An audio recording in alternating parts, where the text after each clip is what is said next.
Okay, let me explain what I have here. So here's the key. I've got birth rate in yellow, death rate in, so this is actually sort of a pink color, and then a total population there in blue. I'm going to call that total pop just because I don't want to write the word population. This is called the demographic transition. This is a chart you're definitely going to see in the textbook and on the test in one form or another. And I will fill in more stages, but at this original stage, this first stage, birth rate is super high and it fluctuates a lot, okay? And it's going to fluctuate on all sorts of things. It's going to fluctuate, and this is true of the death rate. You see is also very high. It fluctuates. Sometimes it's over the birth rate, sometimes it's under. And what's happening there is that in these countries, at this point in the transition, then lots of things affect the death rate. It can be climate, if there's a drought, or if there's, clan disturbances, clan wars, that sort of thing, or rival warlords and tribes, that sort of thing. The population is going to stay low because the death rate is so high. This first sort of section here, we don't use the term third world anymore. This is called developing nations.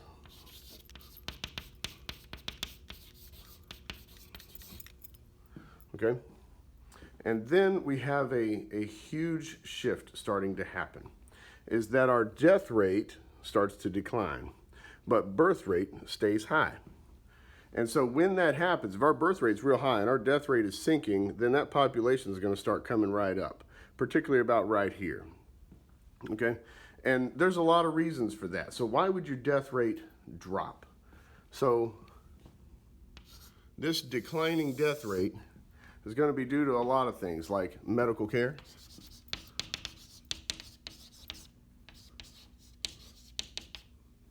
medical care is a big one. That says medical care, I promise. And it's going to be things like education.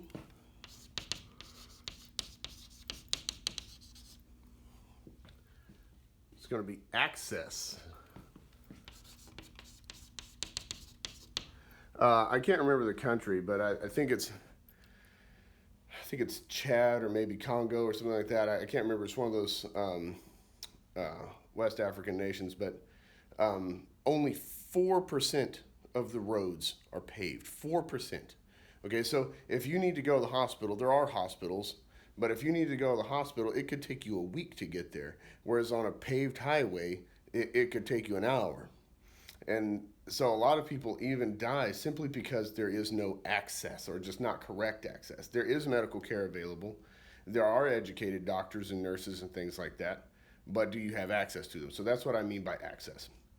And there's a lot going on there. Also, food system.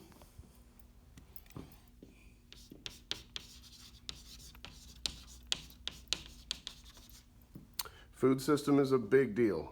Does everyone have access to the food that's grown or produced? Is there enough food being produced at all? Another thing is public sanitation. It's a hot button issue at the moment.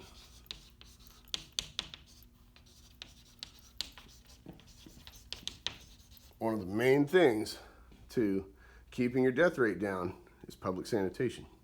Now, at this time, birth rate is still going to stay very high. So I'm going to draw an arrow to that. This very high birth rate. And there's a lot of reasons for that. This is a time of plenty. This is a time of success, okay? So things are getting better in this country. Medical care is available. There are doctors and nurses. There are medical schools. There's food. There's clean water. So there is a time of plenty. If you're going to have kids, now is the time to have kids. And in a lot of these countries are agrarian still, okay? It's an agrarian economy, and we do need kids. Like these people need kids to work on the farm, to help out, to help take care of the parents and that sort of thing. So there's a high birth rate because of several things.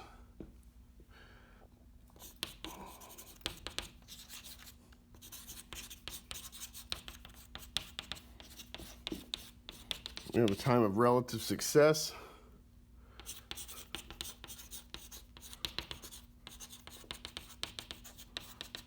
Children needed, okay? In one way, work around the house, working on the farm, that sort of thing. And there has not been a culture shift having lots of kids is still seen as the way to succeed. How will our tribe, how will our clan succeed? How will my family name carry on is by having more children. So there is a culture of wanting big families. These are often very, very religious nations as well. So I'm going to put cultural and religious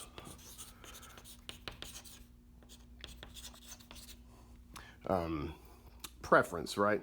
Cultural and religious preference or expectation of large families.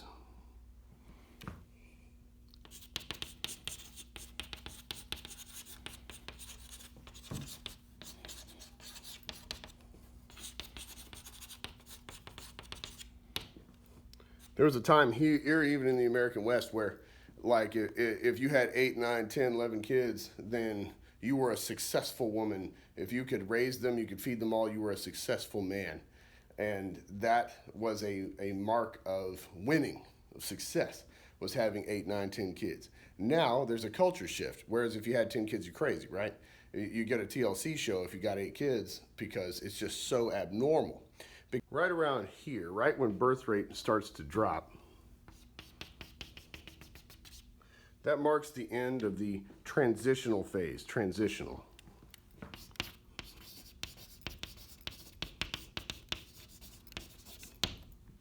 Now, transition to what, you may ask? This would be an industrialized nation.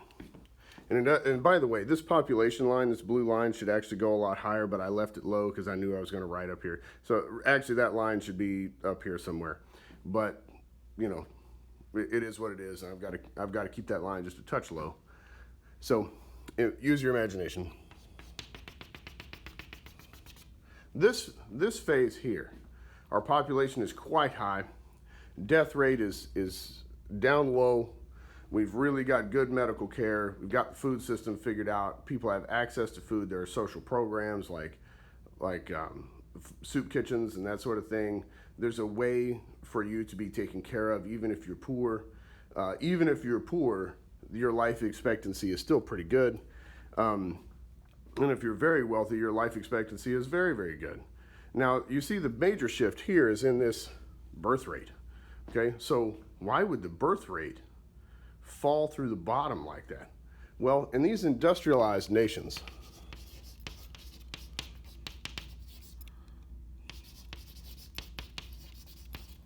there's a lot going on right here-ish, and I'm going to draw an arrow to that. This is probably where the biggest shift happens. So why would birth rate really start to plummet? There's a lot of reasons. One of them is equality for women.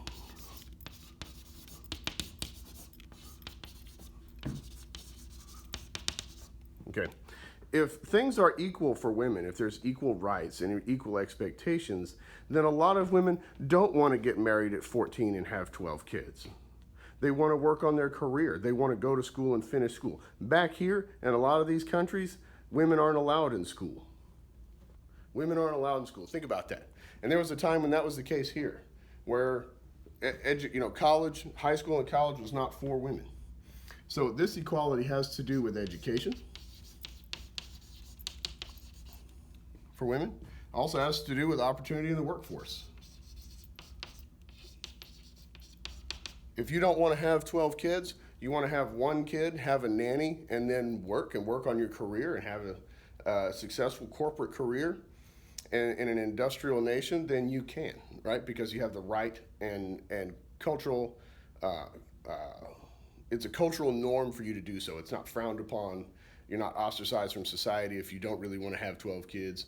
If you want to put off being married till you're 30 or 40, really grind hard on your career, and then not have kids and have a cat, that's fine. It's a total cultural norm for this to happen in these industrial nations. So equal rights for women, educational opportunities for women, opportunities in the workforce for women, then the birth rate drops dramatically. The other thing is access or knowledge of contraception, what we'll call family planning.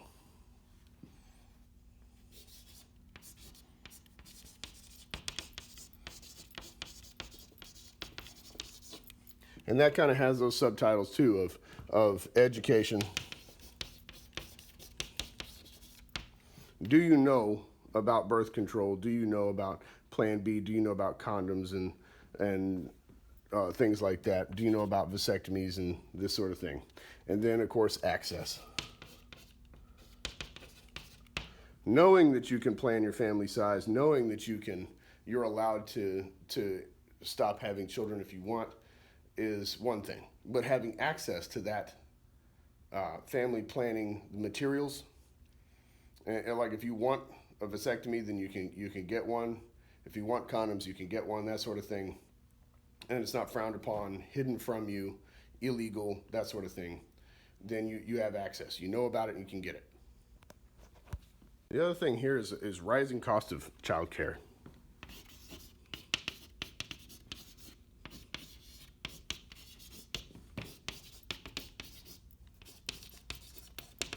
Okay, it's not like back here when your grandmother, your aunties, and uncles, and everybody else has no job, everyone's working on the farm, everyone works together to raise these 12, 13 kids, and all the kids are working on the farm, that sort of thing. In these industrialized nations, kids aren't allowed to work. Child labor laws, okay? Everybody else has got a career they're working on. They're in school. You know, your auntie's going back to school at 40 to finish her master's and become a real estate agent or whatever. Child care's in this country, it's like $1,000 a month per kid. So I mean, it's really, really rising costs. So that's so like daycare costs, that sort of thing.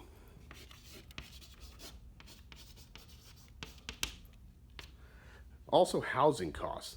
So if you look at House Hunters International, or if you look at New York or LA or these very post-industrial nations, Chicago, Detroit, things like that. Well, not so much in Detroit. You can get a house for nothing in Detroit, but because Detroit's a ghost town. But that, okay, let's take a look at New York.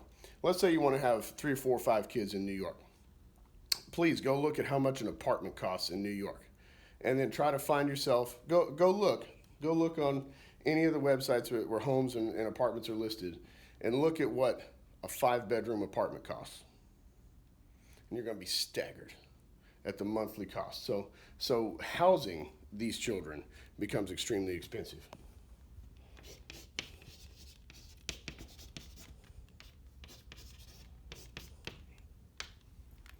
And also a lot of cases the food cost is really, really high because things are shipped to you, trucked to you, flown to you. This is not where everybody's working on a farm, okay? This is where we all live in a giant city, like in America, where 80% of the population or more lives in big cities, and all your food has to be trucked in, flown in, brought in on trains, etc. And that rises food miles, is what it's called, food miles. That increases the cost of food dramatically and raising children dramatically. One of the other things here is college, is education.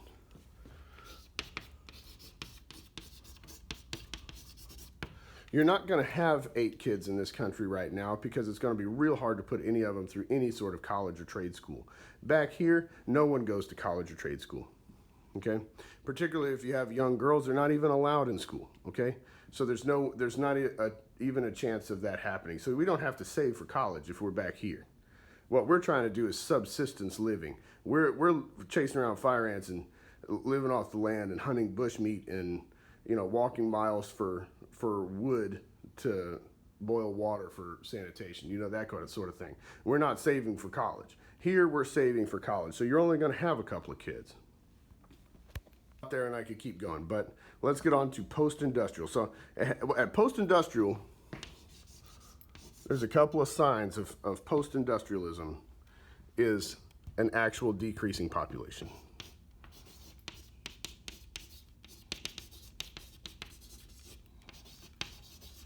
Decreasing population except for immigration.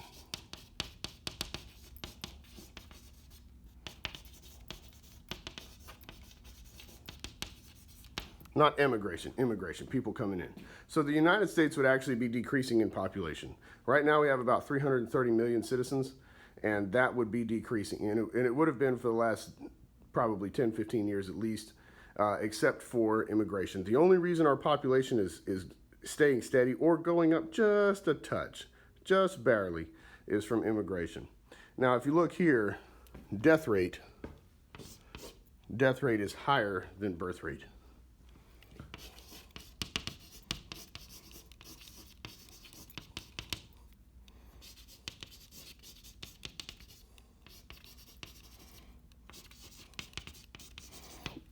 The people that had one kid, mom and dad pass away from age, not from any sort of, not being attacked by lions or anything like that, or drought killed my family. It's not like that. My parents died of old age, and there's only me. Okay, so there are more old people than young people. And we talked about that on population pyramids video when you've got in these post-industrial nations where you've got more old people, more people retired than working. And what that looks like on a demographic transition chart is that our birth rate is lower than our death rate. And that's what's going to cause our population to start to sink. These nations here are called post-industrial nations. And I'm going to have to put that right here.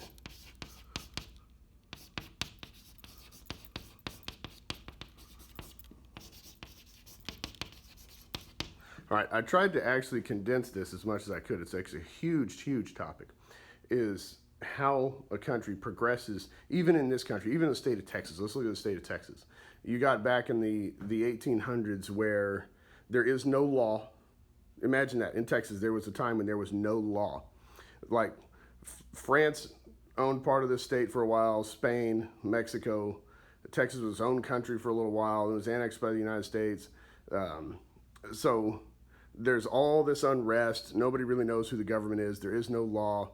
So even Texas, we had the Texas Rangers that were sort of like, well, I won't digress on the history of the Rangers, but it's a very rough time. People are trying to eke out an existence, subsistence farming, panning for gold, fighting off Native Americans, that sort of thing. And then you have a transition into an industrialized society. And you can start to see this with machines, with fossil fuel power, with the advent of electricity or the coming of electricity. And then a fully industrialized nation where there's a huge culture shift. There's a massive sort of political, cultural, social awakening, and things are definitely leaving the farm, okay? And we're now in business suits and high-rise buildings and that sort of thing. Now in a post-industrial nation, then that is just a progression of these mindsets and these changes to where it's actually decreasing. Japan is a classic example of this, and the United States is really starting to become an example of this as well. Germany is an example of this, of a fully post-industrialized nation that had huge advances in technology and industry very, very early on, and now, without immigration, they would be dying. They would be disappearing cultures.